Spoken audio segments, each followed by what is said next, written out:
እንዳባይ አንተ ቀጭቃዣ ምንም ነገር እንዳትነካ ወይኔ ልጄን አለው ማዬ ደህና ነኝ እኔ ልታድል መተህማ ምንም አትሆንም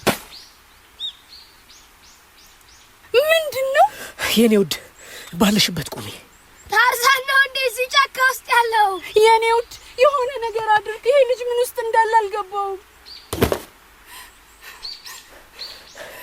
ይሄ ነገር ከኛ ቀን በላይ ይመስለኛል እናንተ እዚህ ተረጋግታችሁ ጠብቁኝ እኔ ኦላላን ይዤው እመጣለሁ እሱ በእውቀት ከጎሰው አንድ እርምጃ የቀደመ ሰው ስለሆነ ለሁሉም ነገር መፍትሄ ወይኔ ኦላላ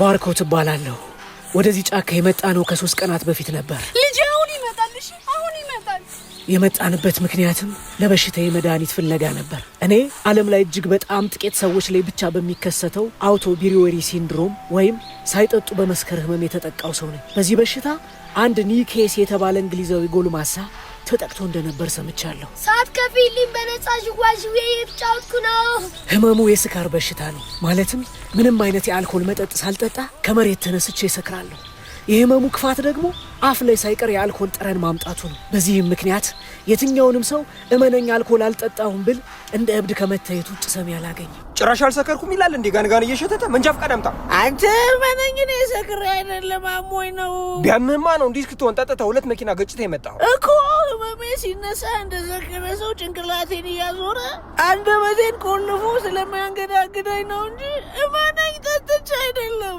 ናማ መኪናውንም እሱንም ወደ ጣቢያ ወሰድልኝ አረው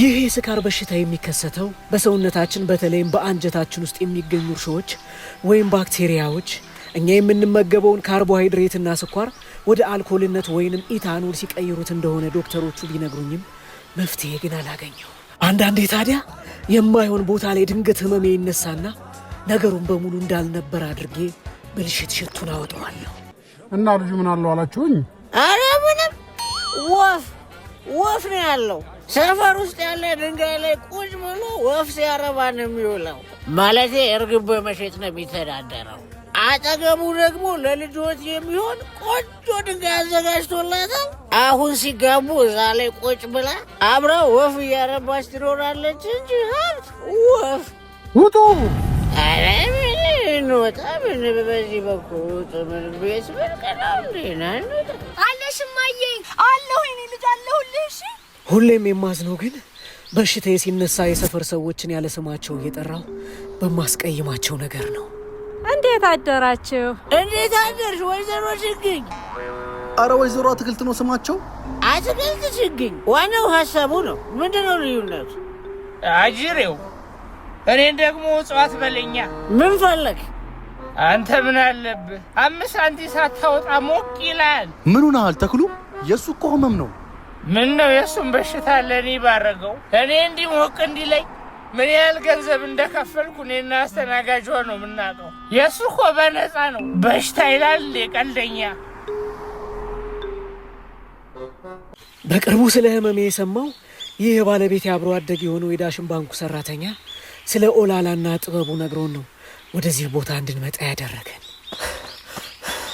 ኦላላ በነስ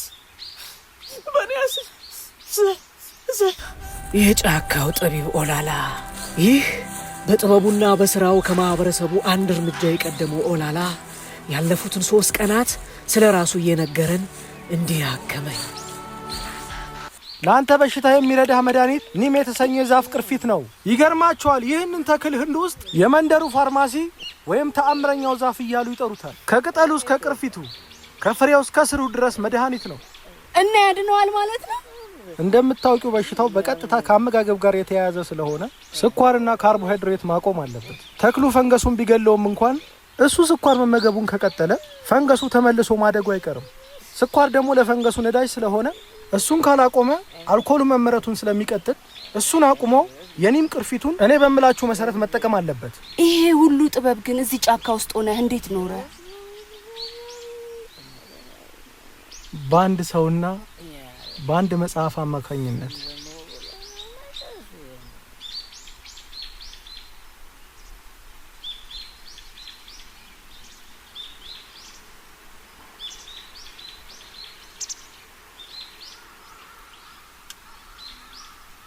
አንድ ቀን የእጽዋት ተመራማሪ የሆኑ ፕሮፌሰር ለምርምር ወደኛ አካባቢ መጡ። ፕሮፌሰሩ ለምርምር በቆዩባቸው 2 ዓመታት ውስጥ ብዙ ቋንቋዎችን ማንበብና መጻፍ፣ ዕውቀትና ጥበብን አስተምረውኝ በመጨረሻም አንድ መጽሐፍ ሰጥተውኝ ሄዱ።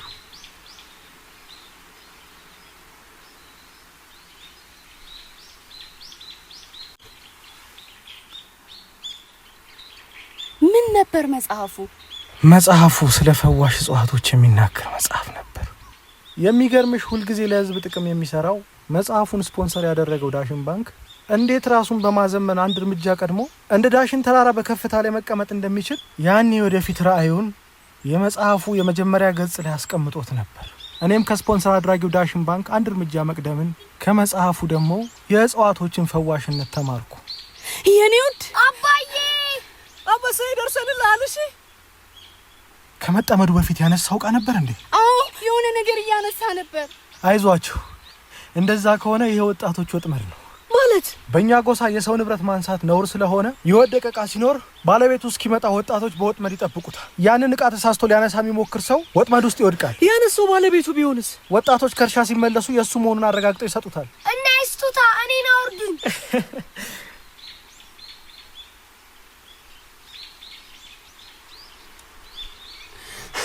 እሷ ባጌኔ ነች። ያንተ ከሆነ ውስጡ ምን አለው? ስልክ አለው። ስልክ ውስጥ ምን አለ? አንደኛ ፓስወርድ የለውም። ሁለተኛ በውጭ ሀገር ለሚደረጉ ክፍያዎችና ግብይቶች ተብሎ የተዘጋጀው የዳሽን ባንክ ቨርቹዋል ማስተር ካርድ በውስጡ አለ። ምን ማለት ነው? ይኸውልህ አንበሳው፣ ዓለም አቀፍ ተቀባይነት ያለው የኦንላይን ግብይት መፈጸም የሚቻልበትና የዲጂታል አገልግሎት ክፍያ ለመፈጸም አመቺ ሆኖ እንደ ካርድ በእጃችን የምንይዘው ሳይሆን በስልካችን የሚቀመጥ የማይታይ ካርድ ማለት ነው። ምን ነው አንተን ባደረገኝ። ሁሉም ነገር ላይ እውቀት ያለው ሰው ብሆን። የዳሽን ባንክን መርህና አሰራር ወደ ህይወትህ ከወሰድከው ሁሌም አንድ እርምጃ ቀዳሚ ትሆናለህ።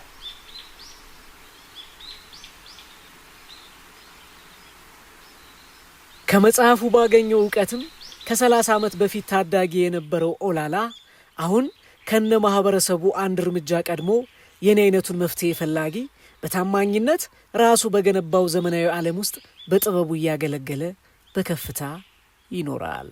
ሁልጊዜም አንድ እርምጃ ቀዳሚ።